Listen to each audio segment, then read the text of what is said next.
আমরা খুবই দিশেহারা। আল্লাহ এখানে বলছেন তোমরা আগে বিভ্রান্ত ছিলে, কিন্তু এখন সবকিছু সহজবোধ্য করার জন্য কোরআন পাঠানো হয়েছে। এটা কি সুস্পষ্ট নয়? এই 3 ধাপের পদ্ধতিটা খুবই সাধারণ, শুধু এটাকে অনুসরণ করো। এই ইউনাইটেড স্টেটে এমন অনেক অনেক অনেক সম্প্রদায় আছে যারা তাদের মধ্যকার জ্ঞানী ব্যক্তিদেরকে, ইমামকে বা কোনো বক্তা বক্তব্য দিতে আসলেই জিজ্ঞেস করে যে আমাদের কি করা উচিত। আমরা খুবই দিশেহারা। আল্লাহ এখানে বলছেন তোমরা আগে বিভ্রান্ত ছিলে, কিন্তু এখন সবকিছু সহজবোধ্য করার জন্য কোরআন পাঠানো হয়েছে। এটা কি সুস্পষ্ট নয়? এই 3 ধাপের পদ্ধতিটা খুবই সাধারণ, শুধু এটাকে অনুসরণ করো, এটাকে প্রাতিষ্ঠানিক রূপ দাও। এখানে প্রশ্ন করা যেতে পারে যে এটা কিভাবে করব, এটা করতে হলে আমাদের কার সাহায্য লাগবে, আমাদের মসজিদে এটা কিভাবে বাস্তবায়ন করা যাবে, এই প্রকল্পে কোন ধরনের মানুষ সাহায্য করতে পারবে। আল্লাহ সুবহানাহু ওয়া তাআলার বাণীকে যুবক সমাজের কাছে পরিবেশন করার প্রকল্প নিন। মহিলাদের হালাকায় এটা উপস্থাপন করুন, বয়স্কদের কাছে উপস্থাপন করুন, যারা ইংরেজি বলতে পারে না তাদের কাছে তাদের ভাষায় উপস্থাপন করুন, সর্বস্তরে উপস্থাপন করুন। মানুষ আমাদের কাছে আসবে এটা আশা করা উচিত নয়। আমাদের মানুষের কাছে যেতে হবে, এটা আমাদের শিখতে হবে। এমনটা বলবেন না যে আমরা আমাদের একটা অনুষ্ঠান আয়োজন করেছিলাম কিন্তু কেউ আসলো না। না না না না না, আমাদের তাদের কাছে যেতে শিখতে হবে। মহানবী সাল্লাল্লাহু আলাইহি সাল্লাম নিজের বাসায় থেকে সেখানে মানুষকে আসার দাওয়াত দিতেন না, সেটা ছিল একেবারে শুরুতে। তিনি মানুষকে রাতের খাবারের জন্য ডাক দিতেন, সেটাতে কাজ হলো না। তারপর তিনি কি করলেন? তিনি মানুষের কাছে যাওয়া শুরু করলেন। আমাদের আজকের মুসলিম উম্মতের মধ্যেও এমনটাই করতে হবে। ইয়াতলু আলাইহিম আয়াতিহি ওয়া ইউযাক্কিহিম ওয়া ইউআল্লিমুহুমুল কিতাবা ওয়াল হিকমা ওয়া ইন কানু মিন ক্বাবলু লাফি যালালিম মুবিন ওয়া আখারিনা মিনহুম লাম্মা ইয়ালহাকু বিহিম। খুবই শক্তিশালী একটা আয়াত। এবং তারা ছাড়াও আরো অনেকে আছে, মানে আরবরা ছাড়াও, সাহাবারা ছাড়াও আরো অনেকে আছে যারা এখনো তাদের পর্যায়ে যুক্ত হয়নি। সুতরাং এখানে আল্লাহ ইতোমধ্যে এই উম্মতের আন্তর্জাতিক বৈশিষ্ট্যের বিষয় উল্লেখ করেছেন, কারণ এমন অনেকে আছে যারা এখনো তাদের সাথে এসে যুক্ত হয়নি। তারা কারা? আজকের দিনে তারা হলো তুর্কি, মালয়েশিয়ান, আফ্রিকান, সারা দুনিয়ার মুসলমান। আল্লাহ খুব সাধারণ একটা শব্দ ব্যবহার করে সবার কথা বুঝিয়েছেন। এবং এই আয়াতের মধ্যে যে প্রজ্ঞা লুকিয়ে আছে তা হলো অন্যরা এসে ইসলাম ধর্মে যোগদান করার আগেই আমাদের এই পদ্ধতি চালু রাখা উচিত। কারণ যোগদান করার পরে তাদের কোন জিনিসটা সবচেয়ে দরকার হবে? এই 3 ধাপের পদ্ধতি। তাদের এই 3 ধাপের প্রক্রিয়ার প্রয়োজন পড়বে। আজকে যখন কেউ শাহাদা পাঠ করে মুসলিম হয়ে যায় এবং আমাদের মসজিদে আসে, আমাদের মসজিদে কি সেই প্রক্রিয়া চালু আছে? সেখানে কি এই প্রক্রিয়া সহজলভ্য? সেখানে কি কোরআনের আয়াতকে ব্যাখ্যা করা হয়? আজকে কি মিম্বার থেকে দাওয়াত দেওয়া হয়েছে? যদি হয়েও থাকে তারপরে কি তাদের সঙ্গ দেওয়ার ব্যাপারটা নিশ্চিত করা হয়েছে যেন তারা নিজেদের পরিশুদ্ধ করতে পারে?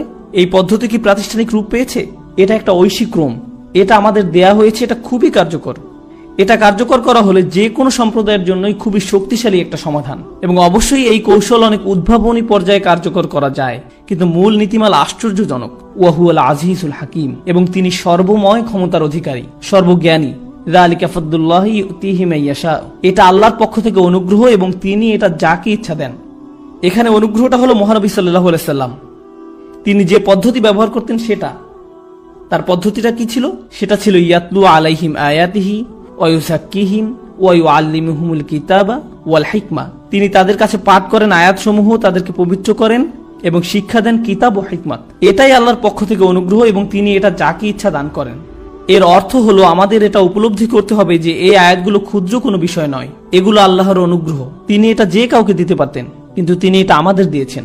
ইউতিহি মান ইয়াশা ওয়াল্লাহু যুল ফাদলিল আযীম। সবকিছুই আল্লাহর অধিকারে রয়েছে, তার কাছেই অনুগ্রহ করার চূড়ান্ত ক্ষমতা। এরপরে তিনি যারা এই কার্যধারা হারিয়েছে তাদের কথা বলছেন। কারাই মানুষগুলো? বনি ইসরাইল, যাদের উপরে তাওরাতের বোঝা দেয়া হয়েছিল, তারাই সেই উদাহরণ। তাদেরকে আল্লাহর গ্রন্থ দেয়া হয়েছিল, তাদেরকে আয়াত দেয়া হয়েছিল, তাদের উচিত ছিল আয়াত পাঠ করা, নিজেদের পরিশুদ্ধ করা, শিক্ষা দেয়া, কিন্তু তারা সেটা বহন করেনি। কিভাবে সেই বোঝা বহন করতে হবে তার রূপরেখা ইতিমধ্যেই দেয়া হয়েছে, তাই না? আমি আর সেটা পুনরাবৃত্তি করব না, কারণ এটা ইতিমধ্যেই আপনাদের মনে গেঁথে যাওয়া উচিত। তারা সেই বোঝা বহন করেনি। কামাসালিল হিমারি ইয়াহমিলু আসফারা। এটা যেন গাধার পিঠে বইয়ের বোঝা, তাদের পিঠে বইয়ের স্তূপ। এটা তেমন মানুষের মতো যাদের কাছে অনেক অনেক জ্ঞান আছে বা তারা অনেক ফতোয়ার ওয়েবসাইটে ঢুকতে পারে, হাদিস, কোরআন বা তাফসীর খুঁজে দেখে, কিন্তু এর কোনোটাই গ্রহণযোগ্য নয়, কারণ এটা অনেকটা গাধার পিঠে বইয়ের বোঝার মতো। তারা নিজেদের পরিশুদ্ধ করেনি, আল্লাহর আয়াত তাদের নাড়া দেয়নি। আর আল্লাহর আয়াত যখন তাদের সামনে পাঠ করা হয় তাদের ঈমান বেড়ে যায়। এর কিছুই সেখানে ঘটেনি। যেখানে আয়াত পাঠ করা হলে তাদের ঈমান বৃদ্ধি পাওয়ার কথা, সেখানে তাদের সাথে এমনটা ঘটে না। এটা তাদের কাছে শুকনা জ্ঞান, এটা শুধু কোনো মজার একটা তথ্য বা বক্তব্য দেওয়ার সময় আওড়ানোর জন্য শেখার বিষয়। তারা আল্লাহর আয়াতকে এর মধ্যে সীমাবদ্ধ করে ফেলেছে। সুবহানাল্লাহ। তাই এখানে আল্লাহ বলছেন তারা সেই বোঝা বহন করেনি। কামাথালিল হিমারি ইয়াহমিলু আসফারা, সেই গাধার মতো যার পিঠে বইয়ের বোঝা।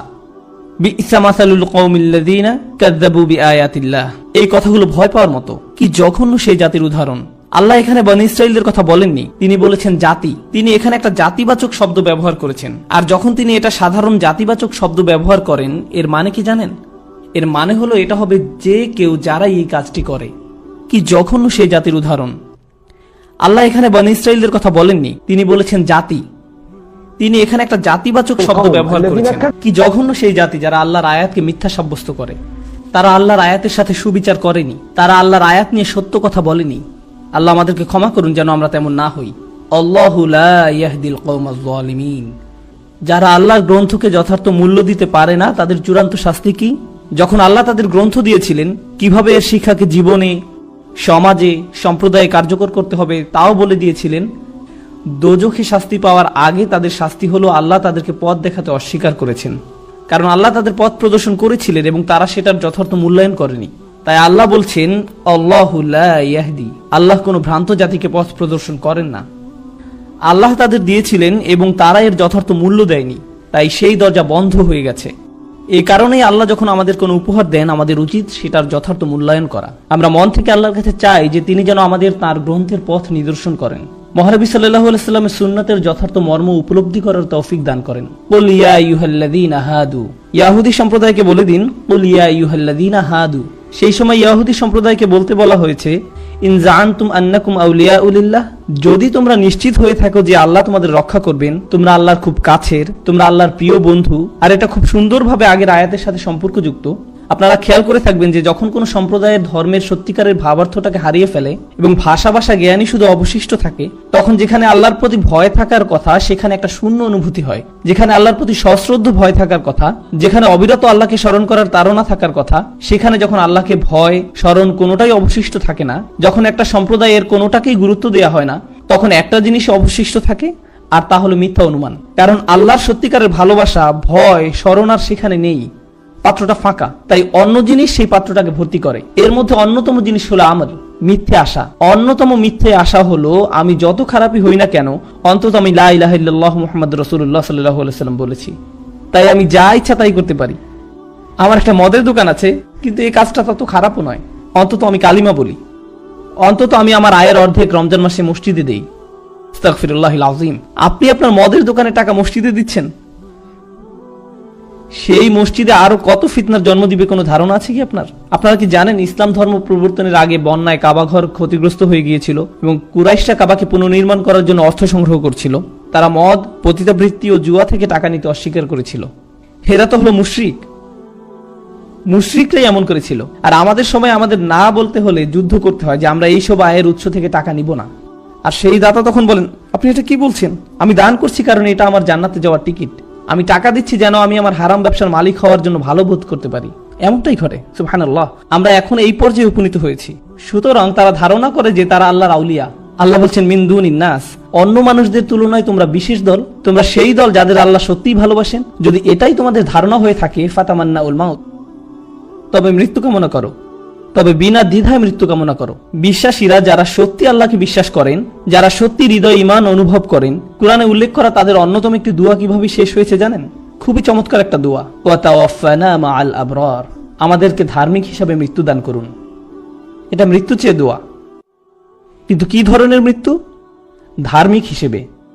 আল্লাহ বলছেন তোমরা যদি সত্যিই ততটা ধার্মিক হয়ে থাকো, যদি তোমরা আল্লাহর বন্ধু হয়ে থাকো, তবে তোমাদের কি কামনা করা উচিত? ধার্মিক হিসেবে মৃত্যু কামনা করো। যদি তোমরা এতটাই নিশ্চিত হয়ে থাকো যে জান্নাত তোমাদের জন্য অপেক্ষা করছে, যেখানে গেলে পাবে অসীম বাগান, গ্যালারি, সমুদ্র তীরের সম্পত্তি, সরোবরের ধারার জমি, যেখানে কোনো ট্যাক্স দিতে হবে না, কোনো পাওনা টাকা পরিশোধ করতে হবে না, কেউ সেখানে বৃদ্ধ হবে না, সেখানে কোনো হেলথ ইন্স্যুরেন্স নেই, এইসব কোনো সমস্যা সেখানে নেই, তবে কেন তোমরা এখানে সময় নষ্ট করছো? তোমাদের জন্য তো জান্নাত নিশ্চিত। যাও আল্লাহর কাছে চাও যেন দ্রুত তোমাদেরকে সেখানে নিয়ে যান। তোমরা কেন এখানে থাকতে চাও? এবং বাসা ভাড়া, জমির টাকা, গাড়ির টাকা দিতে হবে, এমনকি খাবার রান্না পছন্দ না হলেও সেটাই খেতে হবে। তোমরা কেন অপেক্ষা করে আছো? যাও আল্লাহর কাছে চাও যেন দ্রুত তোমাদের সেখানে নিয়ে যান। যদি তোমরা এতটাই নিশ্চিত হয়ে থাকো যে তোমরা আল্লাহর বন্ধু, তারা যে প্রতারণা করে আল্লাহ সেটা দিয়েই তাদেরকে ডাক দিয়েছেন। আপনারা কি খেয়াল করেছেন যে মিথ্যা আশা তাদের ভুলিয়ে রেখেছে? তারা ভাবে তাদের দুনিয়াতে ভালো হবে এবং আল্লাহ তাদের এত ভালোবাসেন যে তারা এখানে পার্টি করতে পারবে এবং পরকালেও পার্টি করতে পারবে।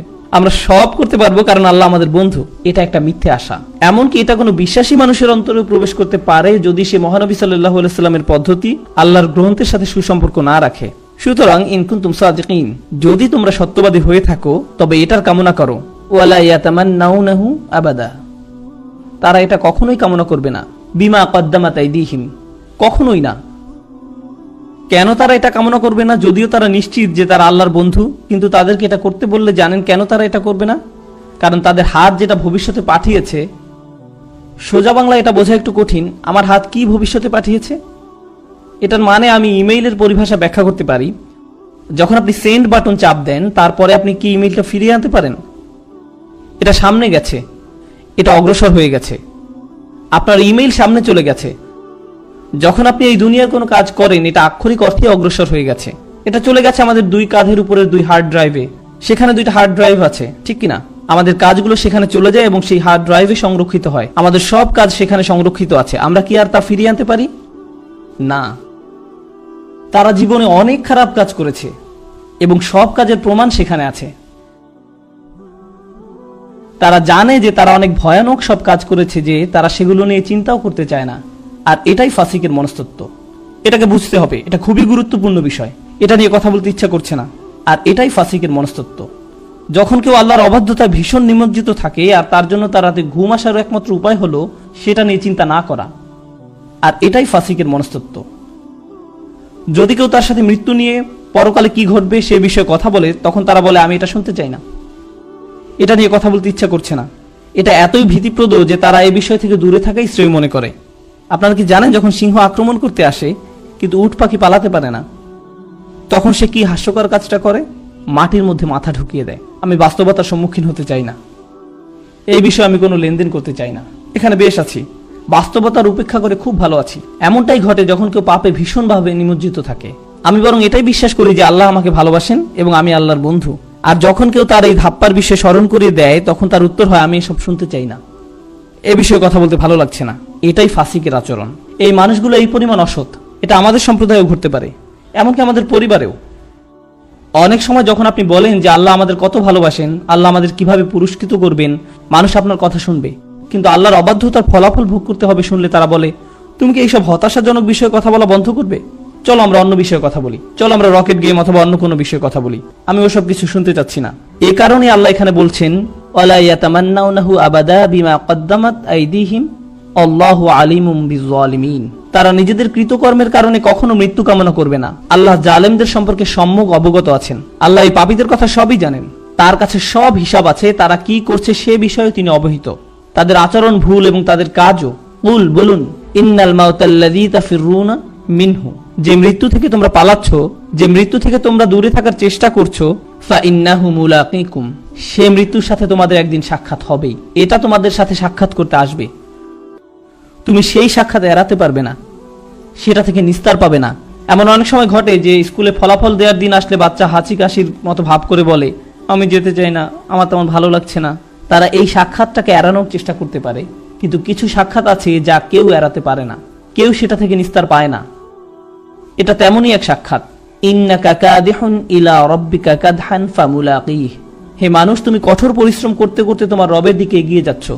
ওই যে একটা জিনিস আছে না, এসকেলেটর, যেটা সমান্তরালে কনভেয়ার বেল্টের মতো চলে, আপনিও তেমনই একটা কিছু।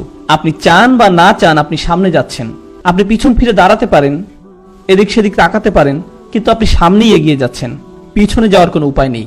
আপনি চান বা না চান আপনি সামনে যাচ্ছেন। আপনি শুধু সেই সাক্ষাতের দিকেই এগিয়ে যাচ্ছেন। আমরা সবাই সেদিকেই যাচ্ছি, এ ব্যাপারে কোনো সন্দেহ নেই যে আমাদের এটার সংস্পর্শে আসতে হবে। সুম্মা তুরাদ্দুনা ইলা আলিমিল গায়বি ওয়াশ শাহাদা, তখন তোমরা সবাই দৃশ্য অদৃশ্য সর্ববিষয়ে জ্ঞাত আল্লাহর কাছে ফিরে যাবে। এর অর্থ হলো আল্লাহ আমাদের হৃদয়ের ভিতরের এই শূন্যতাকে জানেন। আল্লাহ জানেন যখন কোনো অসৎ উদ্দেশ্যে আপনি কোনো ভালো কাজ করছেন। সুবহানাল্লাহ। ফায়ুনাব্বিউকুম বিমা কুনতুম তা'মালুন, তখন তিনি পুঙ্খানুপুঙ্খভাবে জানিয়ে দেবেন যে কে কি ধরনের কাজ সাধারণত তারা করত। আমরা এই সূরার উপসংহারে পৌঁছে গিয়েছি ইনশাআল্লাহ তাআলা। ইয়া আইয়ুহাল্লাযীনা আমানু, যারা বিশ্বাস করে। এখানে কাদের উদ্দেশ্যে কথা বলা হচ্ছে তার কি কোনো পরিবর্তন লক্ষ্য করেছেন? এক মুহূর্ত আগেই আল্লাহ কাদের সাথে কথা বলেছিলেন? বনী ইসরায়েলদের সাথে। এখন তিনি অন্যদের সাথে কথা বলছেন, তাদের সাথে আর কোনো লেনদেন নেই। ভালো হয় তারা নিজেদের কাজের ব্যাপারে সতর্ক হলে।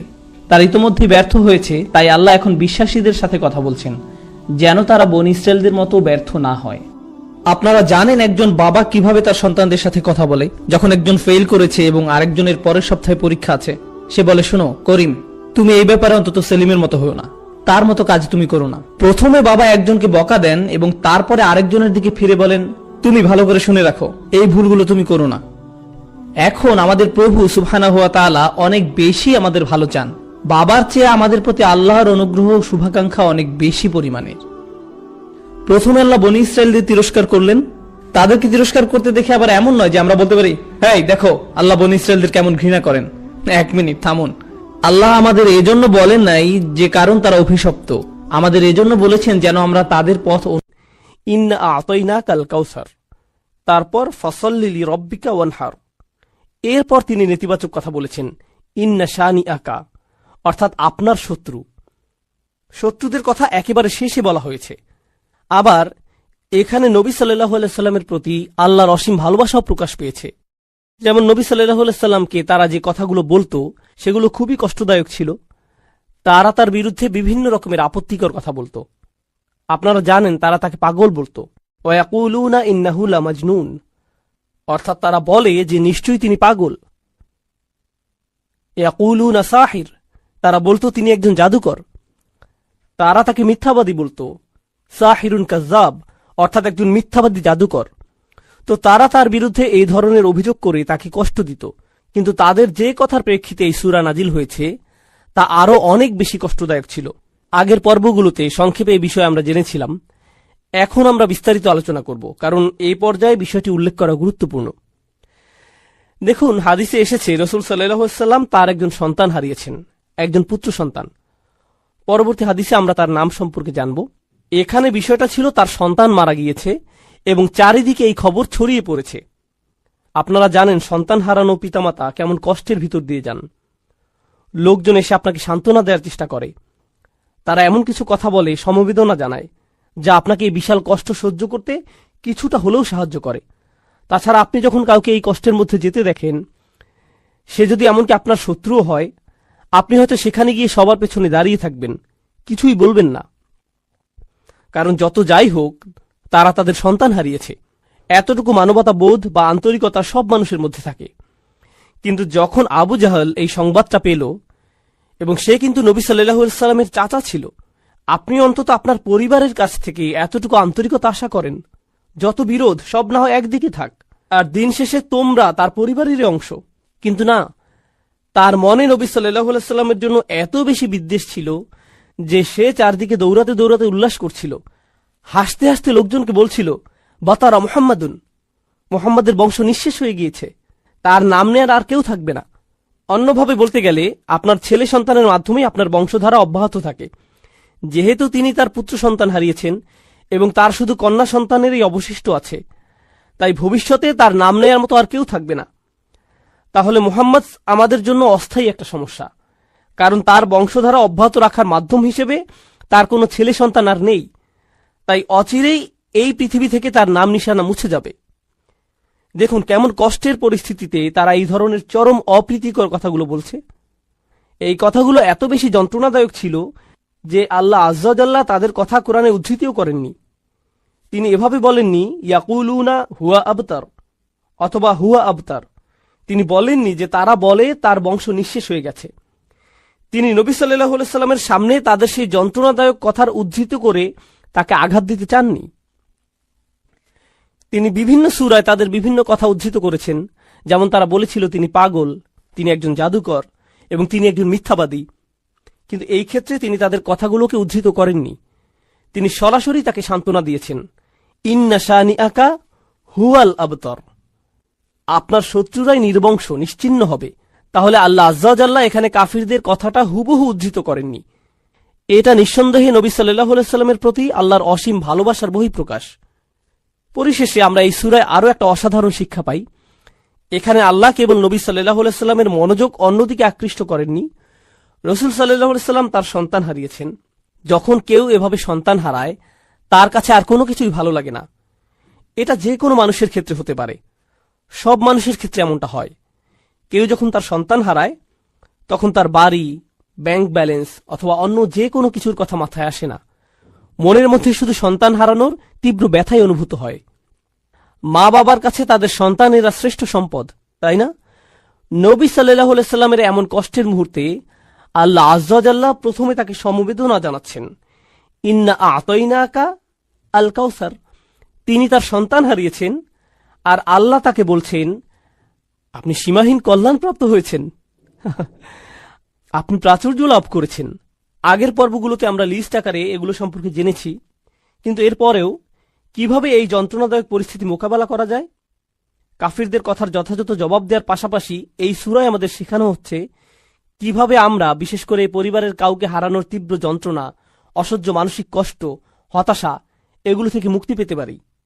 প্রথমত, আল্লাহ আপনাকে যা যা নিয়ামত দান করেছেন সেগুলোতে মনোযোগ দিন। এরপর ফাসল্লি লিরাব্বিকা ওয়ানহার। নবী সাল্লাল্লাহু আলাইহি সাল্লামকে আল্লাহ বলছেন সালাত আদায় করুন। আল্লাহ বলছেন দুঃখ, কষ্ট, যন্ত্রণা থেকে মুক্তির উপায় হল সালাত আদায় করা। সুবহানাল্লাহ। জানেন, এখানে সালাত আদায়ের দুইটা দিক আছে। প্রথমত, শেষ আয়াতের সাথে সালাতের সম্পর্ক আছে, আবার প্রথম আয়াতের সাথেও সালাতের সম্পর্ক আছে। তাহলে মাঝখানের আয়াত ফাসল্লি লিরাব্বিক হল এই সূরার মূল আয়াত। প্রথম আয়াতে আল্লাহ নবী সাল্লাল্লাহু আলাইহি সাল্লামকে যা দান করেছেন সে সম্পর্কে বলা হয়েছে। আর কোনো উপহার পেলে আপনার কি করা উচিত?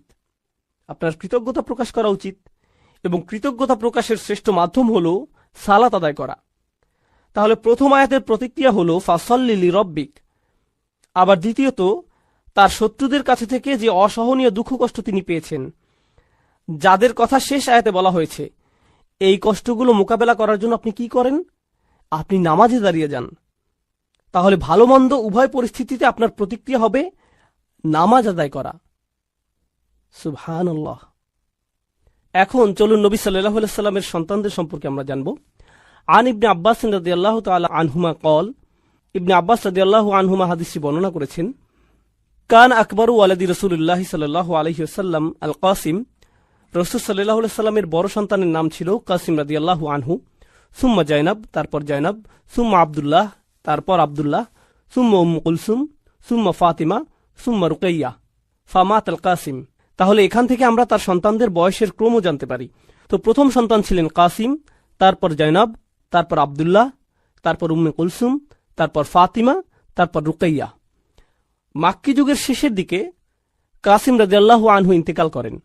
এরপর মাদানী যুগে আব্দুল্লাহও মারা যান। কারো কারো মতে সূরাটি কাসিম রাদিয়াল্লাহু তাআলা আনহুর মৃত্যুর প্রেক্ষাপটে নাজিল হয়, আবার অন্যদের মতে আব্দুল্লাহ রাদিয়াল্লাহু তাআলা আনহুর মৃত্যুর পরে এটি নাজিল হয়। আবার অন্য একটি বর্ণনায় আমরা রাসূল সাল্লাল্লাহু আলাইহি সাল্লামের আরও একজন সন্তানের কথা জানতে পারি, ইব্রাহিম রাদিয়াল্লাহু আনহু। তাহলে তার কোন সন্তানের মৃত্যুর প্রেক্ষিতে সূরাটি নাজিল হয়েছে, এই ব্যাপারে বিভিন্ন মতামত পাওয়া যায়। আবার আবু আইয়ুব রাদিয়াল্লাহু আনহু বর্ণনা করেছেন, লাম্মা মাতা ইব্রাহিম বিন রাসূলিল্লাহ সাল্লাল্লাহু আলাইহি সাল্লাম মাশাল মুশরিকুনা বা'দুহুম ইলা বা'দ ফাকালু। অর্থাৎ যখন রাসূল সাল্লাল্লাহু আলাইহি সাল্লামের ছেলে ইব্রাহিম রাদিয়াল্লাহু তাআলা আনহু ইন্তেকাল করলেন, মুশরিকরা একে অন্যের কাছে দৌড়ে দৌড়ে যেতে লাগলো এবং বলল, ইন্না হাযা সাবি ক্বাদ বাতারাল লাইল। সাবি মানে যার আর কোনো সন্তান হবে না, যার কোনো ছেলে সন্তান নেই, কোনো পরবর্তী বংশধর নেই, আজ রাতে তার বংশধারা নিঃশেষ হয়ে গেছে। এটা বলে তারা উৎসব করতে লাগলো। ইব্রাহিম রাদিয়াল্লাহু তাআলা আনহুর মৃত্যুর বর্ণনাই অধিক জোরালো। তো এবার আসুন, ফাসল্লি লিরাব্বিক, এই আয়াতটি শুরু হয়েছে ফা অক্ষর দিয়ে। ফা সল্লি লিরাব্বিক।